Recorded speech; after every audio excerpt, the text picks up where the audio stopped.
Aku nemu video ini di TikTok dan bakal jelasin ke kalian. Ini adalah surat resmi oleh perwakilan Inggris dan Amerika yang memindahkan Yahudi ke Palestina. Tahun 1946. Izin screenshot ya Mbak Claudel, yang mau lihat langsung video aslinya itu ada namanya di bawah. Mereka ini adalah perwakilan yang bertanggung jawab mencarikan tempat tinggal baru untuk para Yahudi yang terusir gara-gara Nazi dan fasisme. Mau mereka pindahin ke Palestina dan negara di luar Eropa. Tapi rupanya nggak ada yang mau nerima kecuali Palestina. Karena nggak mungkin semuanya pindah ke Palestina, mereka bilang ya udah yang nggak kebagian tetap di Eropa aja. Ini kan tanggung jawab satu dunia. Mengeluarkan 100.000 sertifikat imigrasi diprioritaskan untuk korban Nazi di Jerman. Dan karena nggak ada negara lain yang mau menerima kecuali Palestina, mereka juga wajib untuk membantu karena kasihan Palestina kesusahan sendirian. Untuk yang berusaha menentang, diminta untuk memahami. Kalau ada yang mau baca dan terjemahin sendiri, silakan. Tadi aku lupa ganti slide.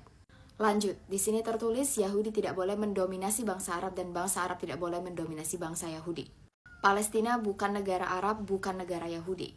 Harus melindungi kepentingan Muslim, Yahudi, dan Kristiani. Palestina tidak boleh diklaim oleh agama apapun.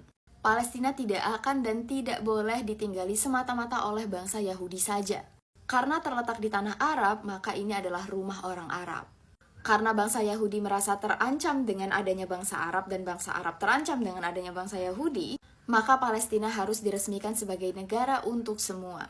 Apakah di nama itu ada Israel? Tidak ada, karena memang dari awal Palestina. Jelas ya, Palestina lebih ada duluan daripada Israel. Ini video bapaknya Gigi dan Bella Hadid yang asli orang Palestina. Warga Palestina mengadopsi bangsa Yahudi yang terusir. Diajak tinggal ke rumah.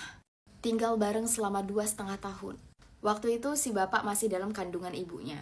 Waktu ibunya pergi ke rumah keluarga untuk melahirkan dia, mereka pulang tuh ke rumah asli mereka waktu dia masih berusia 9 hari. Tapi rumah mereka dikunci dan gak dibolehin masuk. Ibunya mohon-mohon, seenggak-enggaknya kasih kain biar dia gak kedinginan, karena waktu itu masih kecil. Tapi gak dikasih, kain gak dikasih, gak boleh masuk juga. Karena rumahnya diambil, mereka pindah ke tempat pengungsian. Bayangin, setelah 2 tahun bangsa Yahudi ini diterima masuk, tiba-tiba mereka mendirikan negara sendiri yang diberi nama Israel.